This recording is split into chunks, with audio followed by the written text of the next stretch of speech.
मेरा favourite in सब में से बहुत ज्यादा दिल के करीब वो है लिल गोलू। चॉकलेट ना होती तो फिर टाइम के साथ सब कुछ चेंज हो जाता है दोस्त। यहाँ पर एक टाइम था जब हनी पाजी यहाँ पर लिल गोलू को अपना सबसे बेस्ट बोलते थे, लिल गोलू हनी पाजी को सबसे बेस्ट बोलते थे। लेकिन प्रेजेंट टाइम में सब कुछ खराब है। अब रिसेंटली इक्का की बात करते हैं। इक्का यहाँ पर लिल गोलू के साथ दिखा है, ठीक है।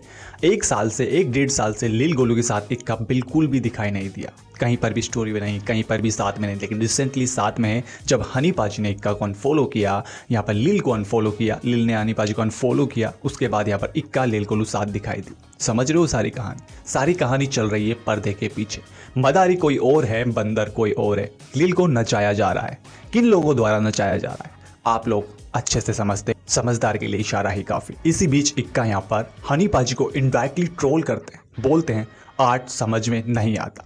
कुल मिलाकर बात उन्होंने लिल गोलू को मेंशन करते हुए यहाँ पर हनी पाजी पर ब्लेम डाला है कि आर्ट समझ नहीं आता। समझ रहे हो क्या बोलना चाह रहा है बंदा। एक टाइम था जो बोलता था हनी पाजी की वजह से सब कुछ हुआ है, हनी पाजी ने आगे बढ़ाया है, हनी पाजी का म्यूजिक जिस गाने में होता है वो गाना अलग लेवल पर होता है, हनी पाजी हनी पाजी हनी पाजी हनी पाजी। और आज इस तरह की बातें। भाई हनी पाजी सबसे ज़्यादा प्यार लिल गोलू को करते हैं या फिर करते थे, वो आप पर डिपेंड करता है कि आप क्या समझते हो। लेकिन जो इंसान जिससे जितना अच्छा सपोर्ट करता है, जितना ज़्यादा प्यार करता है, वो उससे नाराज़ होता है। हनी पाजी नाराज़ हुए तो यहाँ पर लिल गोलू का फ़र्ज़ बनता था वो बात करते हैं हनी पाजी से, बोलते रीज़न क्या है। लेकिन लिल ने ऐसा नहीं किया। लिल ने अपना ईगो को आगे रखा और अपने आप को बर्बाद करने में, अपने पैरों पे कुल्हाड़ी मारने में सफल रहे। मैं सच बोल रहा हूँ और मुंह पे बोल रहा हूँ। यहाँ पर लिल गोलू की सबसे बड़ी मिस्टेक यही थी कि वो बंदर बने और मदारी कोई और लोग थे। मदारी 3 लोग थे, इक्का, रफ़ू एंड जियान, जिन्होंने यहाँ पर लिल गोलू को नचाया और जैसा उन्होंने बोला वैसा लिल ने कहा। और जो सारा पॉडकास्ट था सब पहले से लिखा हुआ था, क्या बोलना है, कौन से सवाल होंगे, वो सारे सवालों के जवाब पे ऑलरेडी तैयार थे लिल। लेकिन वो सारी कहानी हुई, लेकिन वहाँ तक सब ठीक था, सब कुछ ठीक था। अब कुछ लोग यहाँ पर सांत्वना लेने, लिल गोलू को सपोर्ट करने, डीएचएच के कुछ फर्जी लोग आ जाते, बोट्स आ जाते। जियान के फैंस, कभी फैंस है उसके, चलो मान भी लेते हैं, उसके बोर्ड से सपोर्ट कर रहे हैं लिल को। रफ़ू के सपोर्ट कर रहे हैं, टिक्का के सपोर्ट कर रहे हैं, और लिल के जो भी कुछ गिने चुने फैंस हैं, जो भी हनी पाजी के फैंस हैं, लेकिन वो किसी रीज़न की वजह से शायद लिल को सपोर्ट कर रहे होंगे, तो वो बोल रहे हैं भाई कि नहीं, हनी को ऐसा नहीं करना चाहिए। अब एक हदो, मेरी बात एक चीज़ सुनो। देखो कुल मिलाकर बात है, जो लोग बॉट्स ऐसा बोल रहे हैं ना भाई, उनसे एक सवाल करना, क्या कभी बादशाह ने लिल को सपोर्ट किया? क्या कभी रफ़ू ने लिल को सपोर्ट किया? कभी नहीं किया और ना कभी करेंगे। अब कर दे कोई डिस ट्रैक निकाल दे तो मैं आश्चर्यचकित नहीं होऊंगा, क्योंकि निकाल सकते हैं, भरोसा नहीं करता ऐसे लोगों का। लेकिन क्या कभी सपोर्ट किया? हसल में जज बने, हसल में एक दिन के लिए भी किसी को बुलाया जाता है, वगैरह वगैरह सारी चीज़ें होती है। कभी लिल को बोला, कभी लिल को बुलाया? इतने खास दोस्त है, इतना ही ज़्यादा प्यार है रफ़ू को, जियान को, टिक्का को, तो यहाँ पर लिल को कभी बुलाया? कभी नहीं ना। क्यों बुलाएंगे भाई? कभी नहीं, क्योंकि दिखाना और करवाना कुछ और चीज़ होती, वो कभी नहीं हो सकता। यहाँ पर लिल ने यहाँ पर 2021 में पोस्ट की थी इंस्टाग्राम पर कि बादशाह के साथ उनका कोलेब आने वाला है। 4 साल हो गए, 5 साल कंप्लीट होने वाले, आज तक उस कोलेब का कोई अता पता नहीं। बादशाह के लिए कोई बड़ी बात थी क्या लिल के साथ कोलेब करना?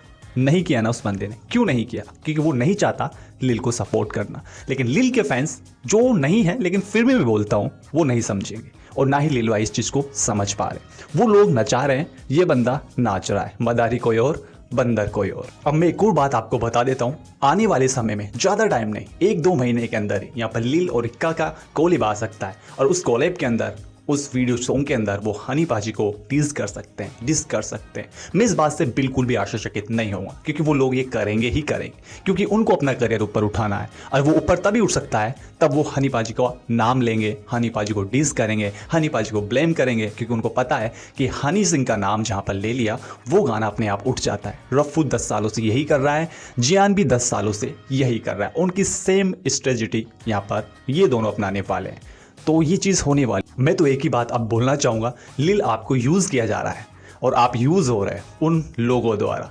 हनी पाजी के बराबर आपको कोई सपोर्ट नहीं कर सकता। हनी पाजी ने इंटरव्यू में आपको हमेशा सपोर्ट किया, आपको अपना अपना छोटा भाई बोला, दिल के सबसे करीब बोला। हनी पाजी हर किसी के लिए चीज़ें नहीं बोलते, ना कभी उन्होंने बोला होगा। हनी पाजी ने आपको पैसे की यहाँ पर हमेशा मदद की, फाइनेंशियली मदद की। हनी पाजी यहाँ पर पॉडकास्ट में आपकी हेल्प करते हैं। हनी पाजी ने आपको लॉन्च किया, हनी पाजी आपको वीडियोज़ में लिए, हनी पाजी ने आपको सब कुछ दिया और हनी पाजी की वजह से शायद आज आपका नाम है और लोग आपको जानते हैं कि माफिया माफिया मुंडेर का फलाना फलाना बंदा है, वो लिखता था, वो ये करता था, नेपाली सा लड़का था। ये सारी कहानी कहाँ से क्रिएट होती है? हनी पाजी की वजह से। तो आपको यहाँ पर हनी पाजी को अप्रिशिएट करना चाहिए। इस तरह इन लोगों के साथ आकर ऐसे दोगलापंती नहीं करनी चाहिए। और साथ बताऊं भाई, सबसे बेस्ट फ्रेंड हनी पाजी अपने बेस्ट दोस्तों पे ज़्यादा विश्वास करते हैं। दोस्ती यारी वाला बंदा है वो। जैसे कि अल्फाज भाई के लिए वो बंदा जान दे सकता है। हाई हील्स, अगर आप जैसी सोच रखें ना अल्फाज भाई, तो अल्फाज भाई भी बोल सकते हैं हाई हील्स के बारे में, this party getting hot song के बारे में। कितने बड़े बड़े सॉन्ग हैं, बोल सकते हैं, लेकिन अल्फाज भाई क्यों नहीं बोलते? वो दिल से दिया हुआ है, दोस्ती यारी वाला चीज़ है। और अल्फाज भाई यहाँ पर हनी पाजी के सबसे खास है और एक यारों के यार हैं। वो चीज़ अल्फाज भाई ने बताई है और अब समझ में आ रहा है कि असली दोस्त, रियल दोस्त अल्फाज भाई है और अल्फाज भाई की जगह शायद कोई और नहीं ले सकता। ये जितने भी लोग थे, लिल, टिक्का, जियान, रफ़ू, सब यहाँ पर क्रेडिट के लिए काम करते थे, पैसों के लिए काम करते थे। हनी पाजी के लिए नहीं। बिल्कुल हनी पाजी के लिए लोग अगर काम करते तो कभी माफिया मुंडीर से लोग पार होते नहीं। लेकिन अल्फाज भाई ने हमेशा हनी पाजी के लिए काम किया है और हमेशा करते रहेंगे, तो उनके लिए रेस्पेक्ट बनती है। ये चीज़ हर हनी फैंस को समझनी चाहिए। साथ ही हनी फैंस से मैं ये भी कहना चाहूँगा कि जो आर्मी है बहुत बड़ी आर्मी है, कुछ भी कर सकती है। सो बस गाली गलौज मत करो, बिल्कुल नहीं करना, इग्नोर कर दो। अब क्या हुआ क्या नहीं, बस ग्लोरियस डेज एल्बम आ रही हैं, उस पर फोकस करो। साथ ही हनी पाजी की 51 जो ग्लोरियस डेज एल्बम आ रही, उसमें हनी पाजी का Al Sahir Al Hindi the magician from India करके उन्होंने मेंशन किया है। उनका कोई फेवरेट सॉन्ग है, शायद हो सकता है ये सॉन्ग वही हो जो ए.आर. रहमान के साथ हनी पाजी का आने वाला है। सो बहुत बड़ी बात हो सकती है और शायद उन्होंने ये चीज़ बोली तो एक्साइटमेंट लेवल बहुत ऊपर तक होना चाहिए। सो हनी पाजी एक्साइटमेंट लेवल बढ़ा रहे हैं धीरे धीरे। उन्होंने अपना फेवरेट सॉन्ग भी रिवील किया है। साथ ही हनी पाजी ने भाई मुंह पर बोला है, एक चीज़ तो बोला है, गोली मारो ऐसे बनावटी यारों को। रिसेंटली उन्होंने स्टोरी में डाला है, तो उन्होंने किन लोगों के लिए बोला है? आप लोग ऑलरेडी समझदार हो, आप लोगों को ऑलरेडी सब कुछ पता है। बाकी लील के जो भी सपोर्टर है उनको मुझे यही बोलना था कि भाई जिन लोगों को आप वो ले रहे हो ना सांत्वना, उनसे जाकर सवाल करो कि उन लोगों ने लील के लिए क्या किया है। और हनी पाजी ने जो लील के लिए किया है ना, वो कोई भी नहीं कर सकता और ना कभी कोई कर पाएगा। लव यू जय हिंद, जय भारत।